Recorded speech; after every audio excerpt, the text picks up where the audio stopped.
Welcome, everyone, to the Puff Drink Talk podcast. Conrad here. Hilton. George. Steven. And we're back. That was quick. I think, this is, for the listeners, nobody really knows, but this is the third podcast of the day. So we got it down pat, bro. Yeah. We got this down pat. And I would like to get a segue for a topic that you were speaking before, that you're talking about, right? Which is, I kind of wrapped up in as a pragmatism, right? So you said that, you see, if you don't know what you're doing, join. Explain to the listener / me what pragmatism means. Oh, pragmatism? It's when you, basically, it's functional. It's something functional, Okay. something functional, something that makes sense. It's an opportunity, and you go there and you grab the opportunity, right? So, of course, there's a lot of ethics involved in that, of course, but in your case, it's 100% ethical, right? As you're saying, like if you don't know what you're going to do, join the military, right? Because that's your experience you have, and then it's super valid. Because what is worse than that, right? You're going to struggle for, I don't know, 5, 6 years, 10 years until you figure it out that you want to change your career because that wasn't what you wanted. When you join the military here, right? You join a career. You join as you're saying, the community. The whole community, all the doors they open there. I see that when people join Dell or, when they join Apple, also corporations. The corporations give it to they give this sort of a belonging in this community belonging. It's the kind of your middle name now is the company you work for. Or if you're that. But in what you said, I think it's a great opportunity to figure it out inside this, the institution, inside the organization if you want it. If you don't want it, you still can, all the benefits you mentioned and then you leave. I'm not saying I would refer to everyone to do that, but it's coming from you is super valid.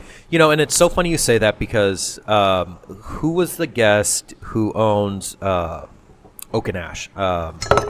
Dan Dowdy. Ben Dowdy. I don't know why I blanked on his name. Ben, Dan Dowdy. Dan Dowdy, you're a great guy. But if you were to talk to him about if somebody, a younger person came to Dan Dowdy and was like, I don't know what to do, his experience would probably be join a trade school because that's what his dad made him do. He was still going to school and I don't know what I want to do. He, eventually got his degree, but his dad's like, you're still going to go to trade school and learn a trade so that you have a backup. Don't paralyze. Yeah. And so you have a correct, assumption with that, George, is like my experience was join the military, learn a trade, learn an experience, be surrounded by people. If you were to ask that same question, Dan Dowdy, he'd be like, join a trade school, learn a trade, still go figure out what you want to do, but at least now you know how to become a plumber. Now you know how to be an electrician. Now you know how to do. It's funny because Dan Dowdy's dad was here at the last Puff Drink Talk event, and I met him, Sam, his name, for the first time. His dad, and he still is a plumber, and he owns a plumbing company and all of that. So yeah, it's pretty cool that you mentioned it. Yeah. I will say that's one of those things because I went to college and so much of it was finding out or figuring out what I even wanted to do, and I don't know how many times I changed Do you mind if I ask you majors. the major? I ended up with business management, and I was in an entrepreneurial program. But if I could go back and do it all over again, or to your point, I think I would echo what Dan said about going and finding a trade and going that route. It's like you create something, and I think most of those people, a lot of those people, if you're ambitious in that way, you learn that trade and then you kind of start your own company and grow from there. And I mean, frankly, you save a lot of time and probably money. Because for me, it was spending money on tuition to find that out. And, I feel like one of the goals to go to college is to, if you can graduate college without any debt, like you're way ahead of the game. So Yeah. Probably a lot cheaper and a lot more resourceful. And I think people go through different professions in their life, right? So, for example, I did computer science, and that system analysis helped me a lot in analyzing not only computer systems, but one of the things that we have to do is understand the business in order to replicate the business into a software, so that the software is adapted to the business, not the business adapting to a software. So that's why I don't like much when you buy a software from a shelf kind of thing, and you have to make your business adapted to whatever the software is. So when you have like a dedicated software, then when you write it for yourself, or you hire a company to write the software for your company, it actually makes it in so much smoother, the process of getting things done. And in the system analysis, for me, when I went back to the family business, which is wood and making flooring, for example, I figured out that my family was making things the way it has always been done, and by analyzing the process, I changed the process slightly for my own flooring. For example, I'll go to my cousin's factory and say, hey, and I'll talk to the manager, I want to do a different order on processing this wood. So I started changing it, and I was having much more yield from the wood than anybody else. I had flooring that would cost me less, even though I was paying more for the lumber, but it would cost me less than my cousin that owned the factory, and he owned everything, and I was paying him to do it for me. But the bottom line cost of my flooring was less than the cost that he could get himself. And then I showed him that, and he's like, Hilton, in order to change these machines around, I would have to spend a lot of money. For the next factory, when we move, I will do that, but not right now. But my process was always a little different, because the manager, she was like, no, Hilton, I'll do it this way, because she wanted to learn as well. So I would like to try and do it differently to see if we can get more from any batch of wood, to get more products out of it. And that's what I was able to accomplish just by system analysis. I was analyzing the system. So I would say everything that we learn in life, as you're saying, it helps with the future of what your new profession is going to be, right? And that's my hook, because I usually ask this question to the guests, but I'm going to ask you, since we start talking about that. I like the idea of stats, graphs, examples. So could you illustrate to us, not getting to specifics on any service or any company, but how the skills you learn in your, in your military, how the way you use it in your job today? Where do you see the biggest impacts? Waking up 4 a.m. Well, and honestly, work ethic. Work ethic. Stefan. Remember Stefan, who came in here with the glass? Yeah. Stefan. Stefan. Yeah. Stefan. Yeah. He knows who I'm talking about. Marine also. Shower glass, a Marine guy. Another Marine. Love the dude. Great guy. Great guy. Yeah. But like he said, if I could have a workforce of all military members, because when it's time to get the job done, we have to get the job done, no matter what the cost is. And I feel like that's the mentality that a lot of military people bring, is that, hey, I got stuff I have to do, and it has to get done. And it doesn't matter if it's 5 minutes, 10 minutes past the time that you're supposed to clock out for the day, maybe even 2 or 3 hours. You have to stay there, and if the job gets done, the job gets done. And it's not one of these.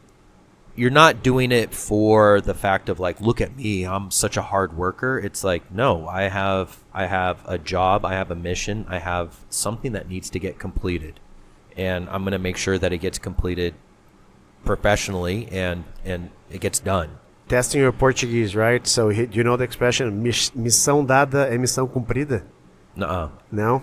Mission given is mission accomplished. Yeah. It doesn't translate to English, of course, the same thing, but this is like something that goes in. It's a popular, old saying, right? Yeah. The same thing, so the same spirit. Yeah. Yeah, all right. So, yeah, because given this, I think it gives the idea, it's gonna change. Pragmatism, yeah, can help me, but how, right? So it gives you that. And from college, is there anything that you learn in college in your 4 years that you're truly using in your job right now? Oh my goodness. I would say, well, and I'll back up. I'll correct you. So for me, it took me probably about 7 years to get through college, and I'm not a doctor. I went, I took some years off, and then I did community college, and then I finally went back. So I would say the biggest thing, and this does tie into kind of our conversation earlier about like the gym and that perseverance, is it was just, I was the first one in like my extended family to graduate college. So Yeah. for me, it was like just that willingness to persevere. I knew I was going to finish. I didn't know when, but I just knew I was going to. And so I think that's one of those defining characteristics that just has stuck with me to push through. And, you know, as it goes into like the business world, it's, I mean, I don't know. I feel like even like W-2 jobs, all it is problem solving. And when you have your own business, there's no one else to help solve the problem. So it's, you know, when you burn all the ships, it's like, oh no, we're going to figure out what this problem is. Like, we're going to figure out a solution. And so for me, that was one of those defining characteristics that I think I picked up and it has just stuck with me. I love this approach to that. Yeah. And you know, the mentality, you know, I think this is the mentality. This is the mindset, right? And besides that, I always say that when I watch Stephen Curry's career and Messi's career, that I always say that if it weren't for the last ring, you tell a whole a whole different story about those two players. They become probably top 10 in their sports because at the end of this career, everything made sense. Right? So I would say I wouldn't say that my background in accounting, business, sports, and cultural and American language would put everything together in one business. This is exactly what I do. I didn't think about that. I was just I was just trying to be part of the game. From where I was to where I am now, man, it's a big jump. So I didn't expect that all of this. I didn't expect that 12 years of couple therapy would be essential for my business.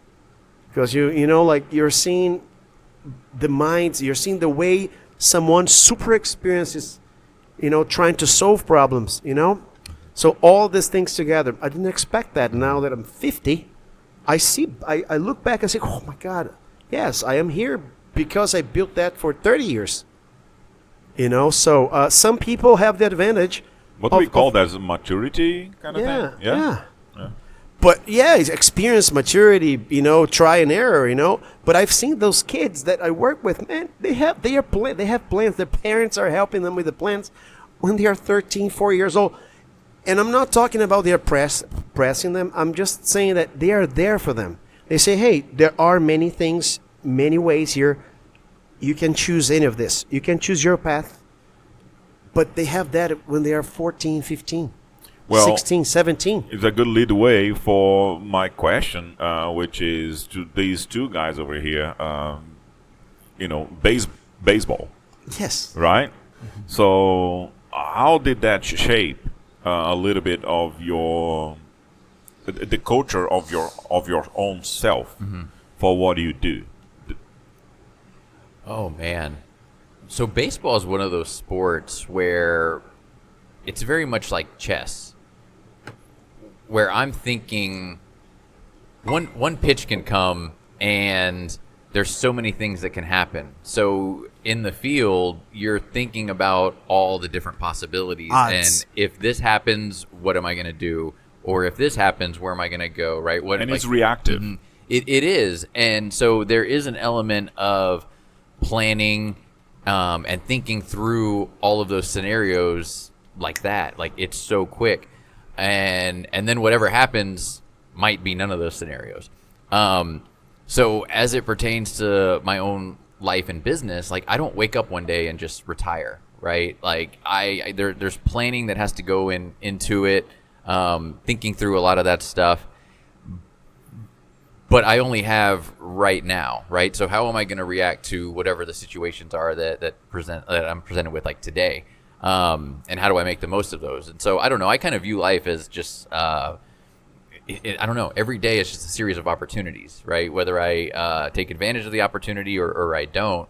And so yeah, for baseball, I think it's like the camaraderie, the teamwork, all of those things, but when you're out there, like if you're in center field and that fly ball comes to you, like you're all by yourself and you either make that play or you don't. And so it's like, am I going to show up? Am I going to do the thing? Am I mentally right? Am I mentally prepared for that? And you're talking about like athletes and stuff. I don't know. I was getting this image of like an iceberg, right? Or even like ducks, where they look so calm and collected above the water, but underneath they're pedaling and going like that. And I think baseball is one of those sports where that's kind of the mindset is like, okay, what am I going to do? How am I going to do? And this is between pitches, so it all happens so quickly. And I think that's one of those skill sets that I've been able to apply in my daily life of thinking through all these different scenarios. But at the end of the day, it's like, am I going to show up and do that thing? Am I going to be ready when that opportunity presents itself? And there is a lot of work that goes into it that a lot of people don't see. And I think that's one of those where I mentioned like meditation, or how am I taking care of myself?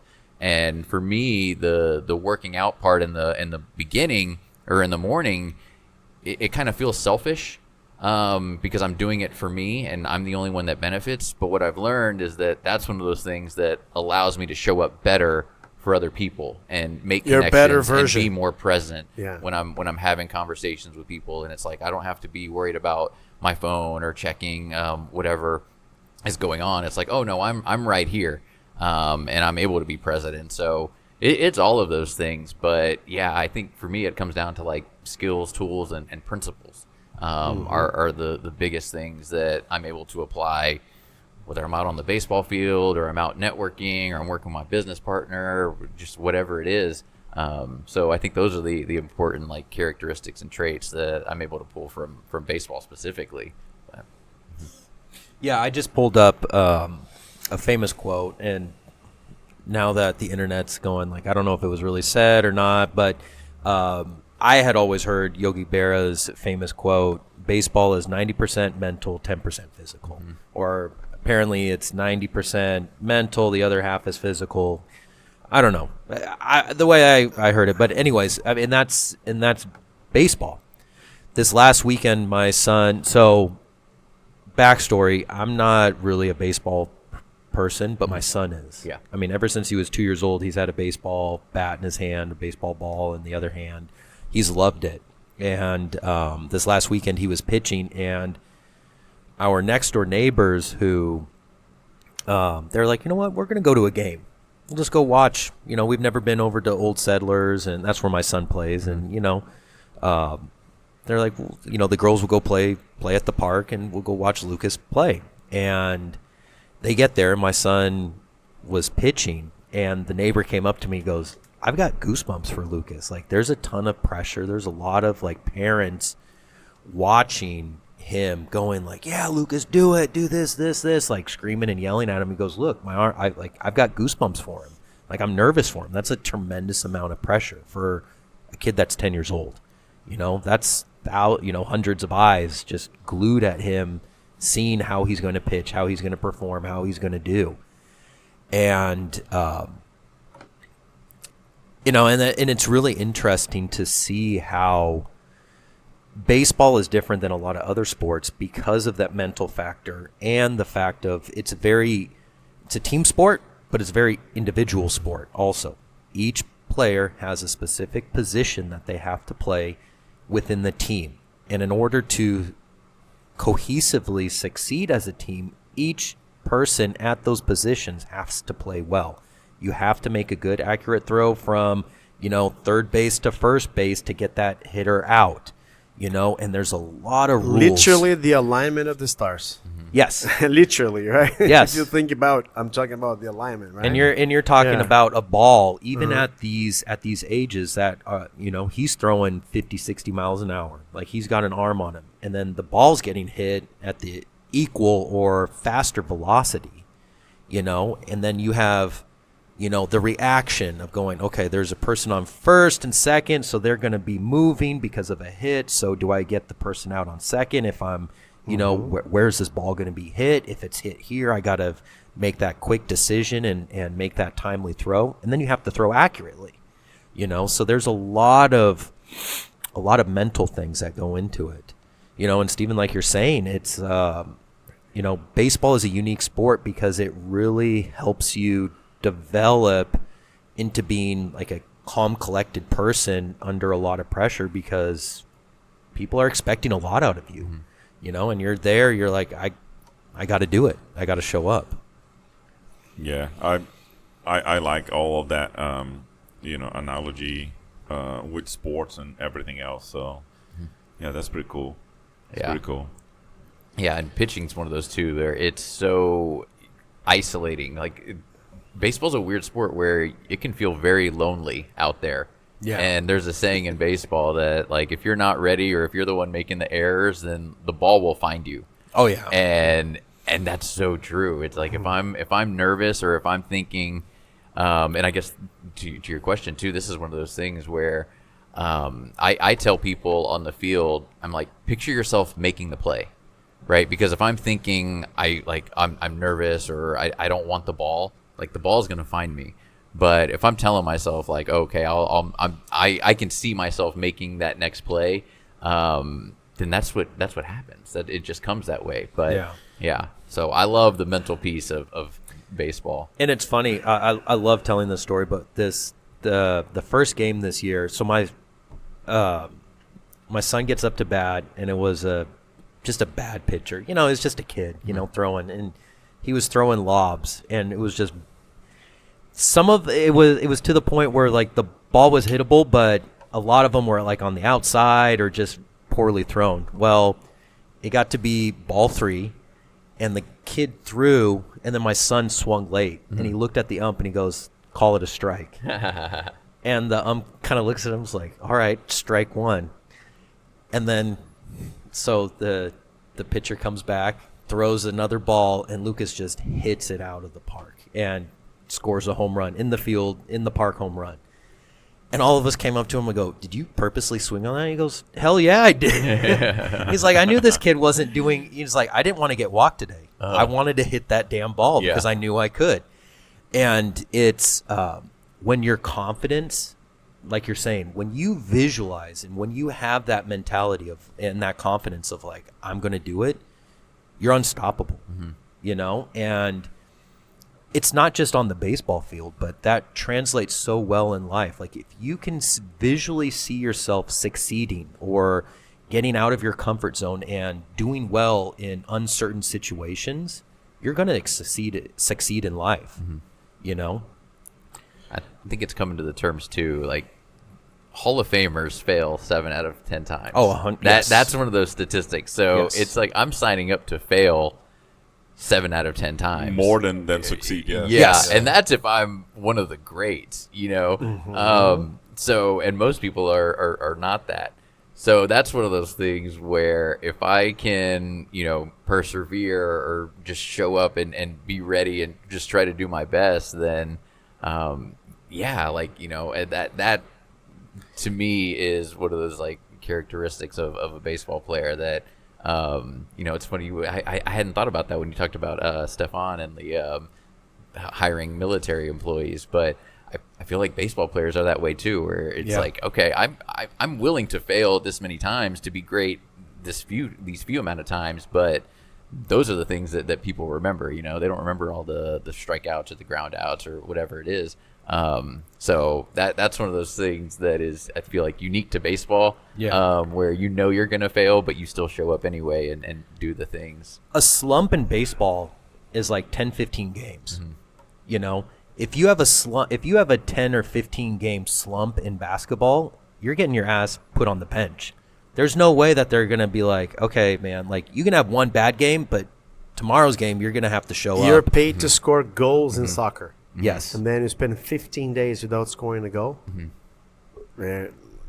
Definitely, there would be someone saying, if you spend 3 games without scoring a goal, Yeah. that would be So Yeah. in baseball, it's different, right? That's Oh, what yeah. you're saying. Yeah. That's what you're But saying. once you get that first hit out of a slump, that starts it all. Oh, yeah. And so it's just that. It's like that one moment or that one opportunity can start the whole new swing of things. Yeah. Have you ever Absolutely. seen Stephen Curry's speaking about streak? No, He was at this the Hot Ones, that TV show. So he was there, and he was saying, "Oh no, because like all this pundit says there is no such a thing," and then Curry just like laughed. Man, come on, man, cap, right? He's like, like he's just calling that. Yeah, there is such a thing. Haven't you watched Thompson scoring 37 points in 1 quarter? Yeah. What do you call that? How do you explain that? So he's just saying that there is a thing as confidence. It's the mental part. And I didn't want to go because I know like we are way over that, but the mental part, a part of the getting back to the background, right? So is it just part of the spirit of the game, this mental part? Or do you think the coaches train the players to understand that this is a mental game? Were you trained? Yeah, you're taught to think through all of those scenarios. Okay. So yeah, that's definitely a piece that good coaches will coach too, and try to convey and lay out all the scenarios. And then, like I said, right, the one thing that happens isn't the thing that you kind of prepared for, but because you did so much preparation, you still kind of intuitively know, or you don't, So, Okay. Let's wrap this one up. Thanks, Steve. Thanks, Steve. yeah, It's been a appreciate long you time guys. coming. You being on the podcast, and I really appreciate you. Yeah, coming absolutely. over Thanks today. for having me. Yeah. Absolutely. Well, thank you very much. Please don't forget to like, comment, and subscribe on YouTube, and Follow follow us on Spotify. Spotify. Yes. Thank you. Have a great day.